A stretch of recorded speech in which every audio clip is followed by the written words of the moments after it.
Well, welcome, everyone on Facebook. We're happy to see you. My name is Jason Linde. I'm the Senior Vice President of Government and Community Affairs. Joining me this evening for this Ask Us Anything, really, Ask Us Anything conversation is my good friend, my colleague, the one and only John Hoffman. John, how are you doing tonight? I'm doing great. I think Jason and I are being game time players here. I think we're both a little under the weather, but we wanted to make sure that we made it on Facebook Live to answer your questions about advocacy in the food allergy arena, how you can get involved, what FAIR's doing, and maybe something if you had some free time next week, an activity you might want to join up and participate in. That's exactly right. John is hinting at, and I will let the cat out of the bag. Though I got to be honest, John, whoever came up with that saying, a cat in a bag, what? We just want to like that. It is weird. That is just horrendous. Just weird. Torture. Anyway, yes, what we want to do is invite you to something that's not torture, which is our fly-in, our annual Courage at Congress Advocate for a Cure fly-in. It'll run Monday through Thursday. We have programming on Monday and Tuesday. You'll hear a variety of different people, including the person responsible for food allergens over at the FDA.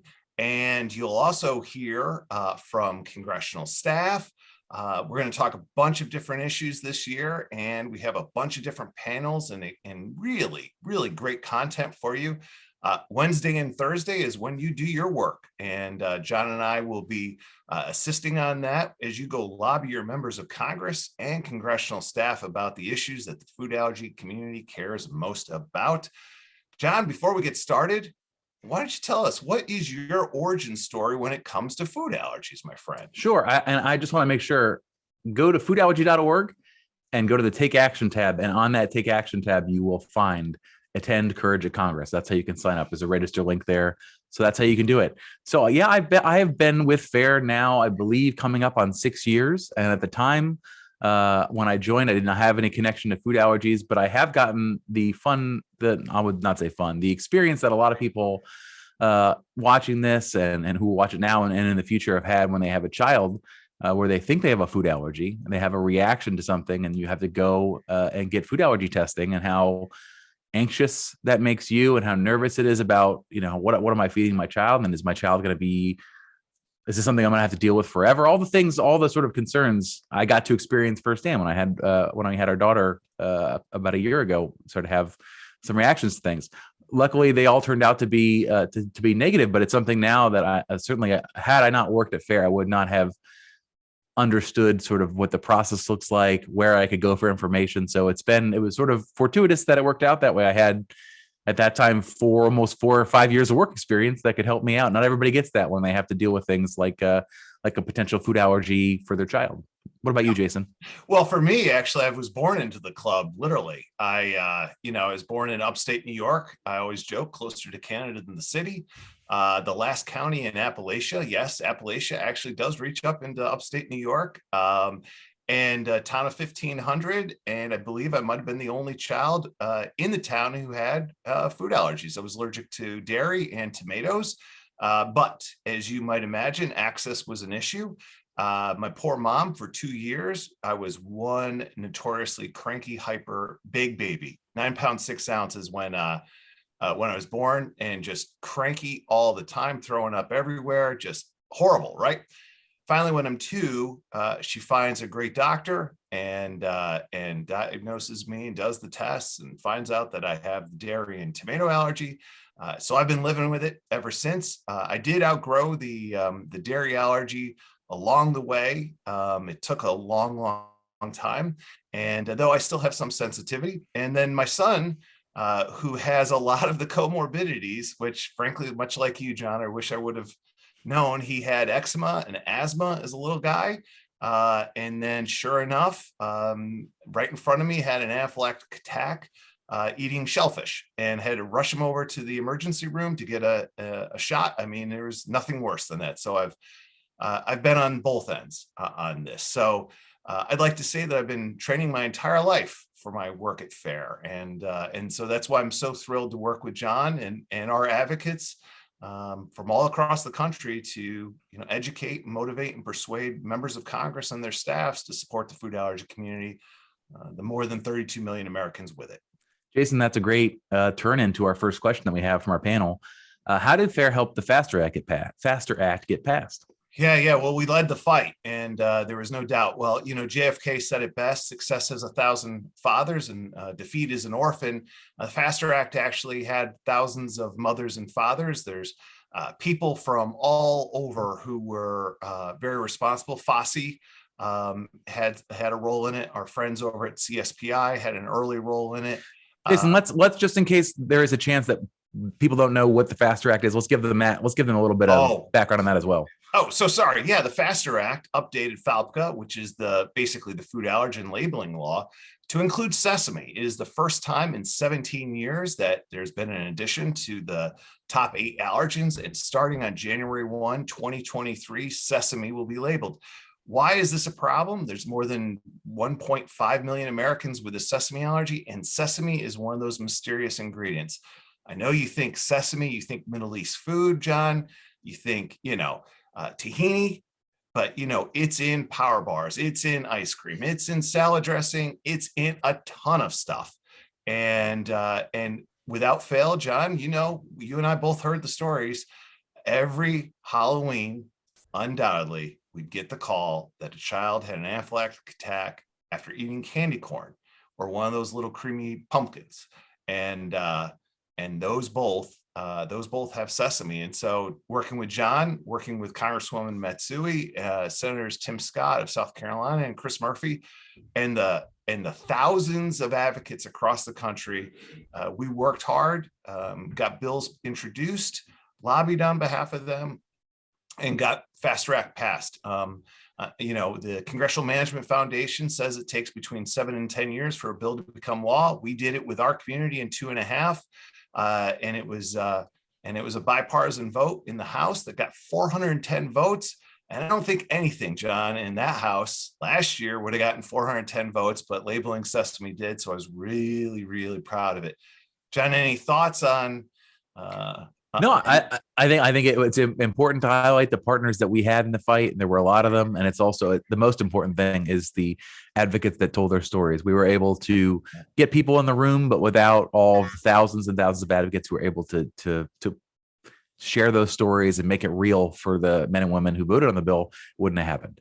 That's exactly right. And your stories are your most powerful tool when dealing with lawmakers and staff.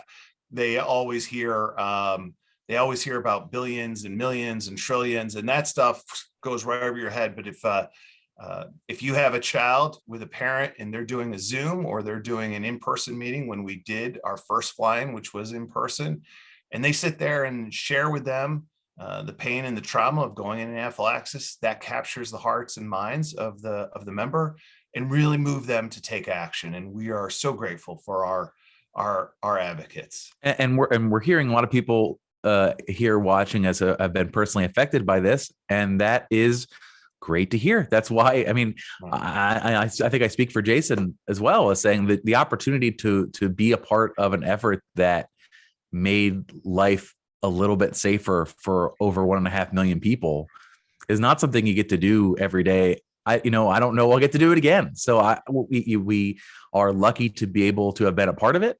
And we're lucky to have been able to work arm in arm with all of you to realize success in a crazy short amount of time. So you're saying thank you, but I also want to say thank you, and I know Jason does as well. Well, yeah, and the other thing I want to say is that the Faster Act will actually pay rewards in the future. One of the things that we're going to have is that the FDA has already started to consider, as required by Faster, processes in place to label future allergens. So the fight's not over yet. By any stretch for us, we're a little bit behind Canada and the EU and other countries in how many allergens we label, but we've got a process in place to move forward, and we're really excited about doing more for our community to make labels safe and clear for our friends. And want to remind everyone who's watching to drop your questions into the chat, and we will get to them. We're excited to get to all those before we're done. Next question we have, Jason. Now that Faster is law, what's the next big thing that FAIR is working on? Which is a timely question with our fly-in next week. It is a timely question. Well, here's the thing. It's rare for us. We're a small group. When it comes to legislative affairs, you're looking at it. It's John and me, very talented intern named Elise Buelsbach. I want to give her a shout out. She's helping us tremendously. Bob Earl, our colleague, runs the regulatory side. But when it comes to Congress and our grassroots, it's just me and John. And so there is a lot we're taking on, from making public schools safer by getting increased training for cafeteria workers. There's appropriations, which is just a fancy way of saying we want the government to spend more money on research for food allergy research, and for to help the CDC make schools safer. John, what else? What are some of the other things we're working on, my man? Child nutrition reauthorization. Let's get specific.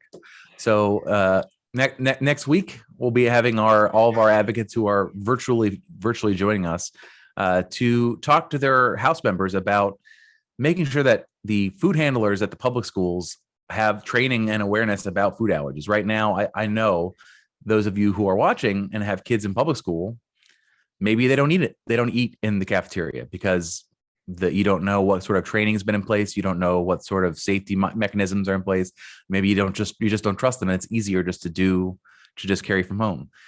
Not that school lunches are great, but it's certainly an experience that every kid should get to have the square pizza if they can, if it's possible. So what can we do to enable a baseline of safety to ensure that everyone who's handling food at a public school in the United States has been made aware of the difficulties of food allergies, best practices for handling and eliminating cross contact? Yeah. Child nutrition reauthorization will make that happen. We'll make sure that anyone who goes any school that has children with a food allergy, those people will have been trained ahead of time. So I think I make a big impact. Yeah, and the other one that I just want to call out before we take some other questions that are coming in on the chat is that there's a bill out there called the Drug Shortages Shelf Life Extension Act. Basically, it's what John and I are calling the Make Epinephrine More Affordable for the Rest of America Act. It's pithy. We're workshopping that. We're gonna narrow it down. We are. But basically, what as many of you know, is epinephrine is an effective medicine well beyond its expiration date. There was studies from 2017 and 2019 said in years 2 and year 3 after the expiration date, the medicine still met FDA criteria. Thankfully, the Senate and now the House is starting to take some action, and we'll be spending much more time on this bill during next week's fly-in. But long story short is the legislation would give the FDA the power to extend the expiration date. Epinephrine is obviously the one and only life-saving medicine we have, and it's unconscionable, frankly, that it used to cost $50 for a copay and now upwards of $700 for a copay. Never mind the fact that we all know you need some for school, some for home, and elsewhere. And we are working on this with the members of Congress to try to get this bill passed. So we're actually, as opposed to years past where we were solely focused on FASTER, we're actually touching on many different areas and placing and working on many different elements to improve the quality of life for our advocates and the entire food allergy community. All right, next question we have here. If this is I think from the audience, if the government can mandate all cars need seatbelts, why can't they mandate all airplanes carry epinephrine? Well, they can, but here's the thing that you should know. There is a thing. The airplane lobby is serious, and it's it's the. Geez, I have it on the top of my head and it just decided. A4A? Yes, Airlines for America. Right. I mean, look, to be brutally honest, and and John and I have a belief that when we work with our advocates that we shoot straight, and we want to let you know that how big of a battle this is. This is a big battle. The airlines have fought repeatedly against this mandate. And right now, they would easily, any work we would do on that end, they would crush us, or they would just stall the bill forever. And while we're willing to take on that fight, and we think it's an important fight, we also want to make sure that not all of our efforts and energies are spent on something that reaps no reward. We want to make sure that our activities also bring about, and we can make some progress on some other areas as well. And I'm sorry to be so candid about this, but like I said, I don't want to paint a false picture of optimism when it will be a battle, and will continue to be a battle. I also want to thank Leanne Mandelbaum. She has made this her personal battle, and she has made a lot of inroads herself. And I also want to thank Gwen Smith over at Allergic Living for calling out a lot of this as well. There are other great advocate organizations in our space, and they're doing wonderful work on this. And I just want to sort of round off on that. I think that there's going to be lots of reasons why they say it can't be done. And there's really an answer for all of them. There's a logical answer for all of them that can be rebutted. But as Jason said, Fair was able to secure commitments from a number of airlines to do so voluntarily. I believe that number will continue to grow. The challenge is just getting attention for an effort like that in Congress. And it is something that some people like Leanne are continuing to hit the drumbeat on. The challenge is just sort of that moment when it becomes an inflection point where everyone in Congress decides that right now is the time to do it. And with 1,000 and 1,000,000 and 10 million other priorities, oftentimes it's a challenge to sort of get to the top of the line. We were able to do that with Sesame. We're going to work to do that on all of our other issues as well. But that's just sort of but the long answer to the question is they could. Well, and the other thing is, just so you know the numbers, I want to make sure you do know the numbers. Every 2 years, more than 14,000, let me repeat that, more than 14,000 pieces of legislation are introduced. And over a 2-year span, generally the president signs on average 200 to 300 into law. So the fact that FASTER went, and FASTER was number 11 under the Biden-Harris administration, done in the first 100 days, is really a testament again to us, to our community. But again, it is a hard road to slog. And that's why the stat about legislation taking 7 to 10 years and some much, much longer. The credit card Bill of Rights took even longer than that. I don't mean to follow the Senate in their favorite tradition of filibustering. So we'll move on to the next question. Yeah. Sarah would like to know, what can I do to help educate people locally? Great question. Well, John, why don't you spend a few moments about our good friends at FAIR who run our local support groups? I mean, I think to me, our colleagues who run, we have more than 120 local support groups across the country. I think this is right up their alley. Wide variety of opportunities for you to do that. Depends sort of what you want to do. The great thing about sort of our state level work is that it's so self-directed that you can really do anything you want to do. We're about resources and you're about finding what you really want to do. So support groups are a great way to start. So if you're looking for people in your area that are working on specific projects, talking to your school board, all those kind of things, there's experience there. We cover geographically most of the United States. So first start on our website there and join a potential if there's a support group near you that you want to look at. Additionally, go ahead. John, the only other thing I would add is that on certain situations, we are getting involved in some local and state issues. For example, I testified along with Stacy Science and Jared Science, two great advocates of ours, at Westchester County's Board of Legislators over a restaurant labeling bill. And I know we have been busy in other states, whether it be Elijah's Law to make sure that there's training for daycare facilities, whether it's Zacky's Law in California, again, trying to make sure that elementary school and high schools in the state of California have the resources they need. We are getting more and more involved in some state and local issues. There are, additionally, beyond that, there are resources on our website for you to run your own bills. So there are a few examples of restaurant legislation. We get a lot of questions about, can you pass a federal law to require all restaurants in the United States to do X, Y, or Z? The answer is no, we cannot. Restaurants are not regulated in that way. You have to do so locally, same as labeling. But there's a toolkit on our website you can access and learn about what you need to do to get that process started. There have been success stories on the local level in these areas. Massachusetts right now, we have a great advocate named Nicole working on a food allergy bill, a restaurant bill that she started pretty much on her own. I don't want to say pretty much, decisively on her own. And it has been a one-woman dynamo to add co-sponsors, get it introduced in both sides, get it moved through committee, who started this process not knowing anything about the process whatsoever, and has really just been super impressive. I'm sure she's not watching, but I'm giving her flowers right now. And just as a means of saying that can be you. This was not a person with advocacy experience. She was, in her particular case, a mother that had a bad experience with her child in a restaurant and said, this can't be right. I can fix this. And then did a little bit of digging herself and realized that the process was messed up, and the mechanism for making sure that the process wouldn't, or that the mistake wouldn't happen again, was also messed up. And she's resolved to fix it herself. So it can be done.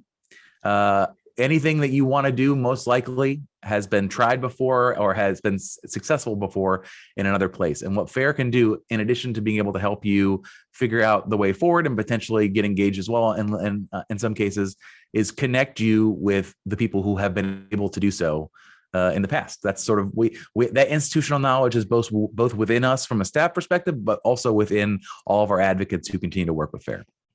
Yeah. And John, let me throw you the next question. Alyssa wants to know, as a parent with a child who has food limitations, is there a way to work on introducing a bill to the House to consider having health insurance companies pick up the cost of food based on a medical diagnosis? So there have been pieces of legislation based on this currently, I believe. I'm fairly certain there is one on the books right now. Is that right, Jason? Well, yeah, there is some. So the food is medicine movement, Alyssa, is really taking off, and it's taking off in the states. I know the state of Virginia was working on a bill here recently, and federally. Right now, the food is medicine movement is focusing more on making sure that individuals with diabetes, and I think a few other life-threatening diseases where the patient has an extremely limited extremely limited options, would have some benefit. I'm not sure if it involves private health insurance companies or if it involves Medicaid and Medicare. The reason, without going too in depth, is besides setting sort of general standards, Congress is really hesitant to sort of say, you must cover this and you must cover that. Generally, what happens is Medicaid or Medicare, which are obviously government agencies, come out and say, we'll cover this or we'll cover that treatment. And then private health insurance companies oftentimes follow suit. But yes, this is something, Alyssa, that we're definitely intrigued by and would be interested in potentially working on in the future.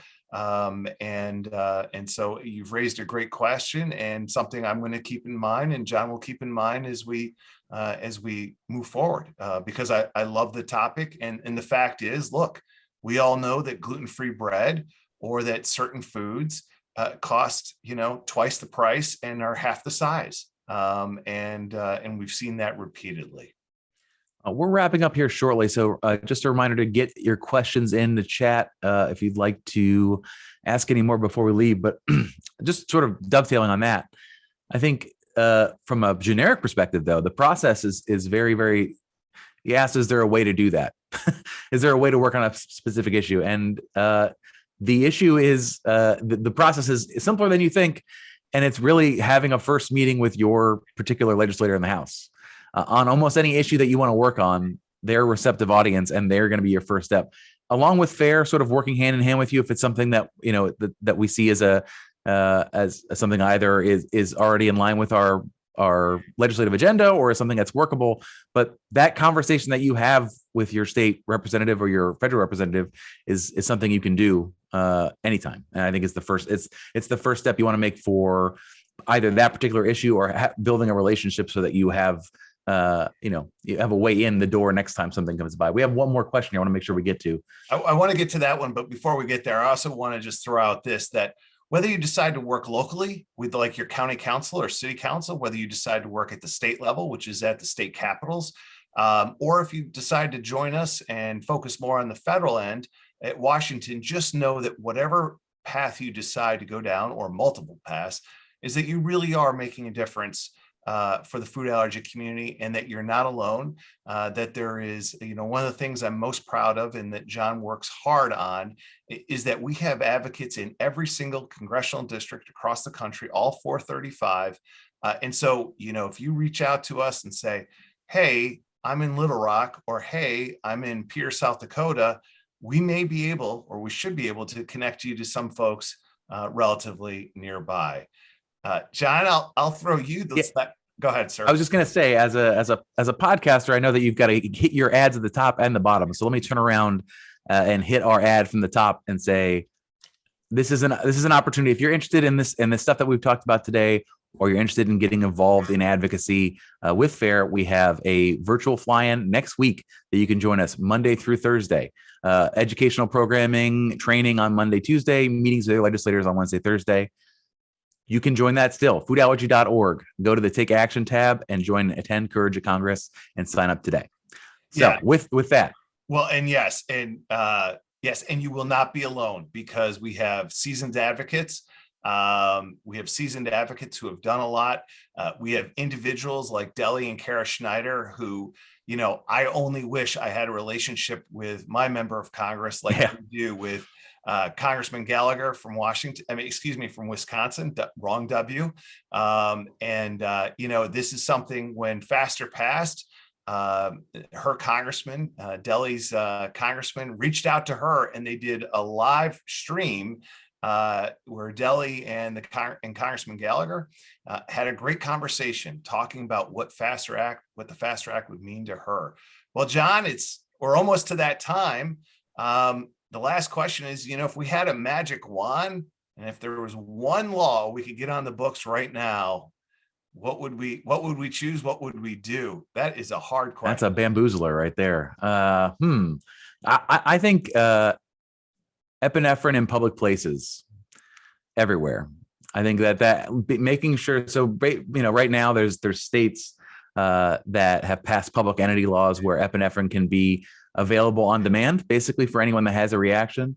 I think that at a federal level, putting it in every federal building, allowing it to be in any public place, for any private business that wants to stock it, I think would be a maximal impact for making sure that people who have reactions for the first time when they're out and about and don't carry epi because they don't know they have a food allergy and don't necessarily have time to wait for an ambulance, I think that would probably be a huge impact for the most amount of people.